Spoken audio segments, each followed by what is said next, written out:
الحمد لله إن الحمد لله نستعينه ونستغفره ونتوب إليه من شرور أنفسنا ومن سيئات أعمالنا من يهدي الله فلا مضل له ومن يضلل فلا هادي له أشهد أن لا إله إلا الله وحده لا شريك له وأشهد أن محمدا عبده ورسوله لا نبي بعده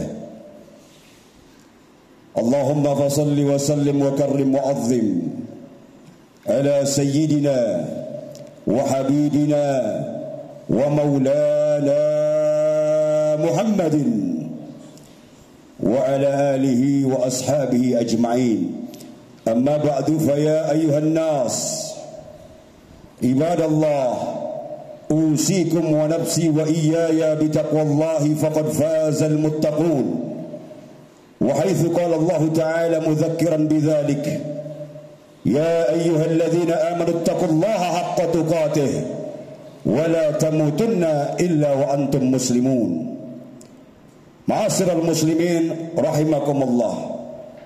Alhamdulillah, pada hari ini kita masih diberikan nikmat sehat walafiat oleh Allah Subhanahu wa taala sehingga kita bisa hadir di tempat yang mulia ini dalam rangka melakukan kewajiban kita salat Jumat berjamaah.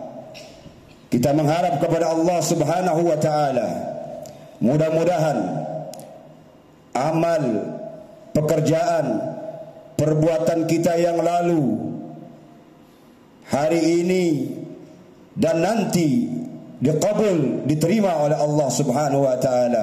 Amin amin Allahumma amin. Ma'asyiral muslimin rahimakumullah. Ada pemandangan yang hampir selalu kita temui di tiap momen pergantian tahun, yakni banyak orang-orang larut dalam sukacita hingga kadang merasa perlu untuk merayakannya dengan kegiatan-kegiatan khusus. Tahun baru seolah-olah menjadi saat yang paling dinanti. Tahun baru kadang-kadang seolah-olah menjadi saat-saat yang diminati. Di detik-detik pergantian pun nyaris setiap orang rela berjaga, lalu meluapkan rasa bahagia dengan aneka macam raga. Di antaranya ada yang memeriahkannya dengan petasan, kembang api dan sejenisnya.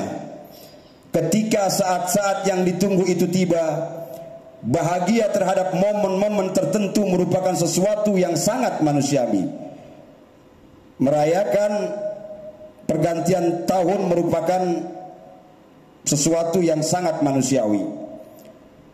Begitu pula dalam momen pergantian tahun ini, yang menjadi pertanyaan di diri kita, sudah pada tempatnyakah kebahagiaan itu diekspresikan? Ma'asyiral muslimin rahimakumullah. Waktu adalah sebuah anugerah dari Allah. Manusia menerima kesempatan di dunia untuk mencapai tujuan-tujuan akhirat.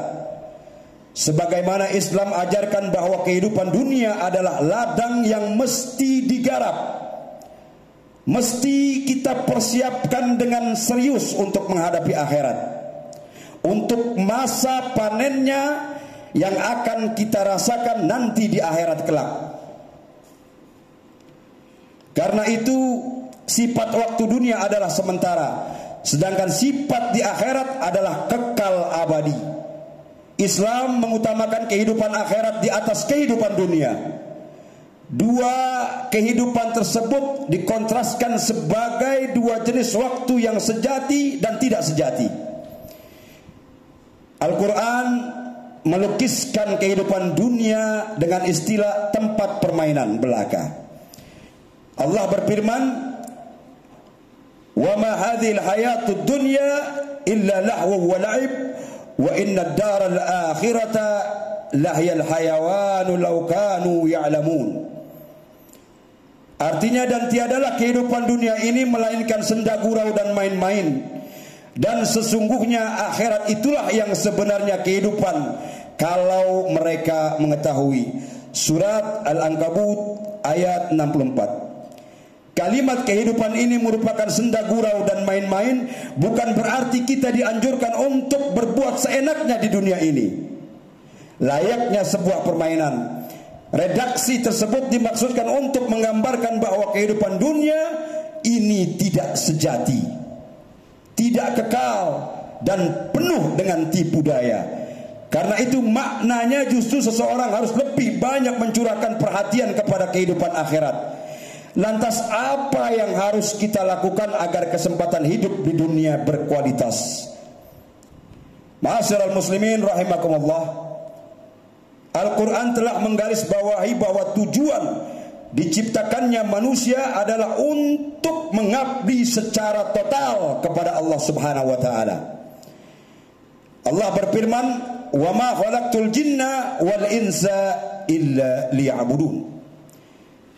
Dan tidaklah aku ciptakan jin dan manusia di muka bumi ini semata-mata untuk beribadah kepada Allah Subhanahu wa taala. Surat Az-Zariyat al-ayah 56. Allah tidak menciptakan jin dan manusia untuk suatu manfaat yang kembali kepada Allah. Mereka diciptakan untuk beribadah kepadanya, dan ibadah itu sangat bermanfaat untuk diri sendiri. Pengertian ibadah itu pun sangat luas, tak sekedar ritual kepada Allah seperti salat, puasa, haji dan sejenisnya, melainkan meliputi pula kebaikan-kebaikan yang membawa kemaslahatan bagi orang lain. Memanfaatkan umur di dunia ini menjadi sangat penting, karena waktu terus berjalan dan tak akan bisa terulang kembali. Manusia dituntut untuk memaksimalkan waktu, untuk kesempatan yang diberikan, untuk perbuatan-perbuatan yang bermutu, sehingga tak menyesal nanti di kehidupan akhirat. Ma'asyiral muslimin rahimakumullah, orang-orang yang menyesal di akhirat digambarkan oleh Allah di dalam Al-Quran merengek-rengek minta kembali agar bisa memperbaiki perilakunya. Hatta idza ja'atuhumul maut qala rabbirji'un la'alli a'malu salihan fima taraktu kalla innaha kalimatun huwa qailuha wa min waraihim barzakhun ila yaumi yub'atsun. Artinya, demikianlah keadaan orang-orang yang durhaka hingga apabila datang kematian kepada seseorang dari mereka, dia berkata, "Ya Tuhanku, kembalikan aku ke dunia agar aku berbuat amal yang saleh, amal saleh terhadap yang telah aku tinggalkan."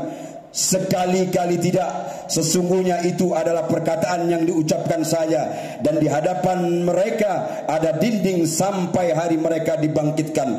Surat Al-Mu'minun ayat 99 sampai 100. Ma'asyiral muslimin rahimakumullah, Imam Al-Ghazali mengatakan, ketika seseorang disibukkan dengan hal-hal yang tidak bermanfaat dalam kehidupan dunia, maka sesungguhnya ia sedang menghampiri suatu kerugian yang besar. Sebagaimana yang ia nyatakan dengan mengutip kitabnya di dalam kitab Ayyuhal Aulad, Imam Ghazali berkata, "Alamatul i'radillahi ta'ala 'anil 'abd ishtaghalahu bima la ya'nih." Di antara alamat-alamat Allah ingin menjauhkan kita darinya, Allah menyibukkan kita dengan kehidupan dunia. Kita terlalu sibuk dengan kehidupan dunia sehingga kita melupakan Allah. Ini di antara alamat Allah akan menjauhkan kita. Ma'asyiral muslimin rahimakumullah, dari penjelasan ini kita patut memikirkan ulang tentang hakikat perayaan tahun baru. Momen tahunan ini seyogyanya disikapi secara wajar dan tepat. Kebahagiaan terhadap tahun baru semestinya diarahkan kepada rasa syukur terhadap masih tersisanya usia, bukan euforia, kebanggaan atas tahun baru itu sendiri. Sisa usia ini merupakan kesempatan untuk menambal kekurangan. Usia-usia kita istiqamah, kita memperbaiki semuanya itu yang belum sempurna dari perilaku hidup kita di dunia. Tahun baru lebih tepat menjadi momen muhasabah, momen introspeksi diri dan islah perbaikan dari tahun-tahun yang kemarin. Ma'asyiral muslimin rahimakumullah, sebuah kata Syekh Ahmad Ibn Athaillah As-Sakandari, salah satu muallif pengarang kitab Al-Hikam, patut kita renungkan. Beliau berkata, Kadang umur berlangsung panjang namun manfaat kurang. Kadang pula umur berlangsung pendek namun manfaat berlimpah. Semoga kita menjadi pribadi yang mampu menunaikan sisa usia kita dengan sebaik-baiknya dan sebijak-bijaknya, dan terhindar dari perbuatan dan perkataan yang sia-sia. Amin Allahumma amin. Barakallahu li wa lakum fil Qur'anil Karim wa nafa'ani wa iyyakum bima fihi minal ayati wa dzikril hakim wa taqabbala minni wa minkum tilawatahu innahu huwas samiul alim. Aqulu qawli hadza astaghfirullahal azim li wa liwalidayya wa lakum wa lisairil muslimina wal muslimat wal mu'minina wal mu'minat fastaghfiruhu innahu huwal ghafurur rahim.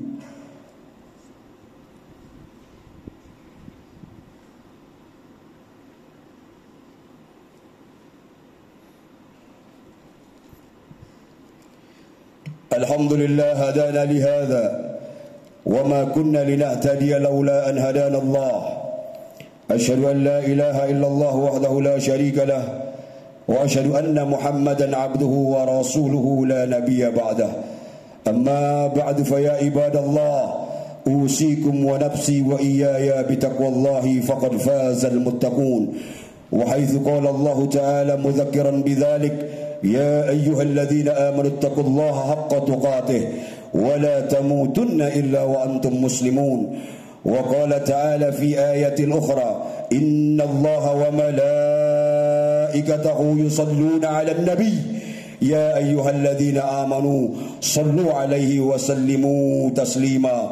اللهم صل وسلم على سيدنا محمد وعلى آل سيدنا محمد كما صليت على سيدنا إبراهيم وعلى آل إبراهيم وبارك على سيدنا محمد وعلى آل محمد كما باركت على سيدنا إبراهيم وعلى آل إبراهيم في العالمين إنك حميد مجيد.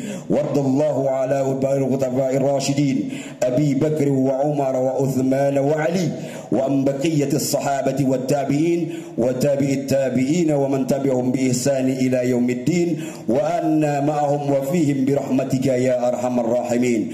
اللهم اغفر للمؤمنين والمؤمنات والمسلمين والمسلمات الأحياء منهم والأموات. اللهم لا تدع لنا في يومنا هذا ذنبا إلا غفرته ولا هما إلا فرجته ولا دينا إلا قضيته ولا ميتا إلا رحمته ولا ضلالا إلا هديته ولا فقيرا إلا أغنيته ولا مريضا إلا شفيته ولا مريضا إلا شفيته ولا مريضا إلا شفيته يا رب. ربنا آتنا في الدنيا حسنة وفي الآخرة حسنة وقنا عذاب النار. عباد الله إن الله يأمر بالعدل والإحسان وإيتاء ذي القربى وينهى عن الفحشاء والمنكر والبغي يعظكم لعلكم تذكرون. فاذكروا الله يذكركم واشكروه على نعمه يزدكم ولا ذكر الله أكبر. أقم الصلاة.